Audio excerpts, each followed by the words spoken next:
প্রিয় দর্শক আসসালামু আলাইকুম। প্রিয় খামারি ভাইরা, আশা করি আপনারা প্রত্যেকেই ভালো আছেন। দর্শক, আল্লাহ তাআলার অশেষ রহমতে আমিও ভালো। তবে আজকের পর্বে দেশি মাগুর মাছের পোনা চাষ সম্পর্কে আলোচনা করব। তো আশা করি শুরু থেকে শেষ পর্যন্ত ভিডিওটি দেখবেন। দেশি মাগুর মাছ চাষ বর্তমানে মৎস্য চাষীদের কাছে একটি আগ্রহের বিষয়। এই মাছটি অতি পুষ্টি সমৃদ্ধ এবং খেতে খুবই সুস্বাদু। দেশি মাগুর মাছ বর্তমান সময়ে ব্যাপক জনপ্রিয় হয়ে উঠেছে। মাগুর মাছ চাষ করার পদ্ধতি এখন বর্তমানে অনেক চাষিরাই জানে। দেশি মাগুর মাছের চাহিদা বাজারে ব্যাপক, ভোক্তাদের নিকট ব্যাপক কদর রয়েছে। একসময় দেশে এই মাছ সহজেই প্রাকৃতিকভাবে পাওয়া যেত, যেটা মূলত জলাশয়ে বা খাল বিলে অনায়াসে মিলত। কিন্তু বর্তমান সময়ে দেশি মাগুর মাছ তেমনটা দেখতে পাওয়া যায় না। বলতে গেলে এই মাছটি প্রায় বিলুপ্তির পথে চলে গিয়েছিল। তবে আসার কথা হলো, বাংলাদেশে মাছ চাষিরা কৃত্রিম প্রজননের মাধ্যমে এই মাছটি আবার ফিরিয়ে এনেছে।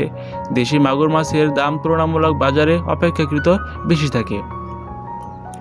দর্শক, তো মাগুর মাছ চাষ করার পদ্ধতি, যেসব দেশীয় প্রজাতির মাছ সহজে বাজারজাত করা যায় বা মিশ্র পদ্ধতিতে চাষ করা যায়, তার মধ্যে অন্যতম হচ্ছে আপনার দেশি মাগুর মাছ অন্যতম।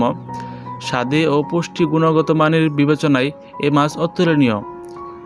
কিন্তু দুঃখের বিষয় হলো, 1989 সালে প্রথম থাইল্যান্ড থেকে আফ্রিকান হাইব্রিড জাতির মাগুর অর্থাৎ হাইব্রিড জাতের মাগুর আমদানি করা হয়।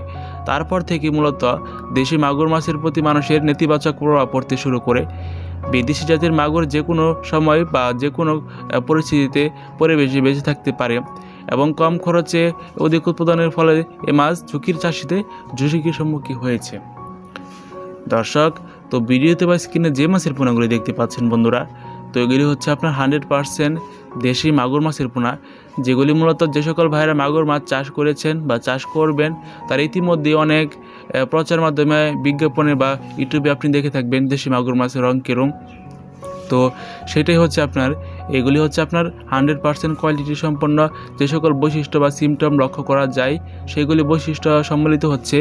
এগুলি হচ্ছে আপনার দেশি মাগুর মাছের পোনা, যেগুলি মূলত আপনি বায়োফ্লকে পুকুরে আরএসে তাছাড়া বটম টিন পদ্ধতিতে চাষ করতে পারেন।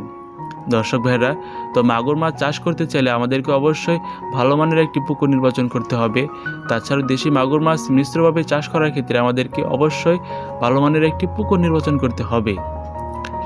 কার্প জাতীয় মাছ, তেলাপিয়া, পাঙ্গাস, পাবদা, গোলসার সাথে এগুলি মাছ চাষ করা যায়। শিং মাছের সাথে চাষ করা যায়। তাছাড়াও সম্পূর্ণযুক্ত খাবার খাইয়ে এগুলি চাষ করা যায়। দর্শক ভাইরা, তো মিশ্রভাবে চাষ করার ক্ষেত্রে আপনি 7 থেকে 8 মাসের মধ্যে এই সাইজের পোনাগুলি ওজন হবে আপনার 150 থেকে 250 গ্রাম। তবে সেটা সম্পূর্ণ নির্ভর করবে আপনার পর্যাপ্ত পরিমাণে তাদের চাহিদা মতো খাবার দেওয়ার উপর। দর্শক, তো ভিডিওতে বা স্ক্রিনে যে মাছের পোনাগুলি দেখতে পাচ্ছেন বন্ধুরা, তো এগুলির সাইজ হচ্ছে আপনার 1 থেকে 1.5 ইঞ্চি বা 2 ইঞ্চি সাইজের পোনা, যেগুলি মূলত আপনি আমাদের কাছ থেকে সংগ্রহ করার মাধ্যমে আপনার পুকুরে, বায়োফ্লকে বা আরএসি ট্যাঙ্কে যে কোনো জায়গায় ছাড়তে পারেন। দর্শক, তো মাগুর মাছ চাষের ক্ষেত্রে কিছু ইতিবাচক তথ্য হলো, এগুলি মূলত প্রতিকূল পরিবেশে বা প্রতিকূল প্রাকৃতিক পরিবেশে অনেকক্ষণ সারভাইভ করতে পারে। তাছাড়া এগুলি মূলত বাজারে জীবিত সরবরাহ করা যায়, অনেকটাই প্রাপ্য বা ন্যায্য দাম পাওয়ার জন্য একটা মূল ভূমিকা রাখে। তাছাড়া এগুলি বাসমান বা অন্যান্য খাবার খাইয়ে এগুলি অতি সহজে চাষ করা যায়। দর্শক, তো এগুলো যদি সংগ্রহ করতে চান, তাহলে অবশ্যই ডিসক্রিপশন বক্স অথবা স্ক্রিনে যে নাম্বারটি দেওয়া আছে ওই নাম্বারে যোগাযোগ করে আপনার কাঙ্ক্ষিত দেশি মাগুর মাছের পোনাগুলি সংগ্রহ করতে পারেন। তো এগুলি মূলত আমরা ময়মনসিংহের ত্রিশাল থানা থেকে দেশের বিভিন্ন জেলায় সরাসরি হোম ডেলিভারি দেওয়ার মাধ্যমে 24 ঘন্টা লাইফ টাইম সাপোর্টে এই দেশি মাগুর মাছের পোনাগুলি সরবরাহ করে থাকি। দর্শক ভাইরা, তো ভিডিওটি শেষ করার পূর্বে আমাদের কাছে বা আপনাদের কাছে 3টি রিকোয়েস্ট থাকবে। প্রথমত হচ্ছে আপনি ভালো মানের খাবার প্রয়োগ করবেন, দ্বিতীয়ত হচ্ছে আপনি এক সাইজের পোনা নির্বাচন করতে হবে এবং তৃতীয়ত হচ্ছে আপনার পুকুর এবং সার্বিক ব্যবস্থাপনা নিরূপণ করার ক্ষেত্রে আপনাকে নিজ দায়িত্বে এবং নিজেই দেখাশোনা করলে অনেকটাই মাছ অভিজ্ঞতার সাথে সাথে অনেকটাই মাছ চাষ করার ক্ষেত্রে অনেকটাই স্বাবলম্বী হওয়ার প্রচেষ্টা আপনার লক্ষ্য করা যায়।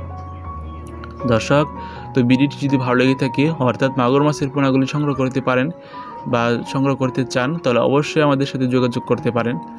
তো যোগাযোগের মাধ্যমে সংগ্রহ করতে পারেন। আর যদি বলেন হোম ডেলিভারি দিতে, তাহলে অক্সিজেন ড্রামের মাধ্যমে সরবরাহ করা হবে বাংলাদেশের যে কোনো প্রান্তে।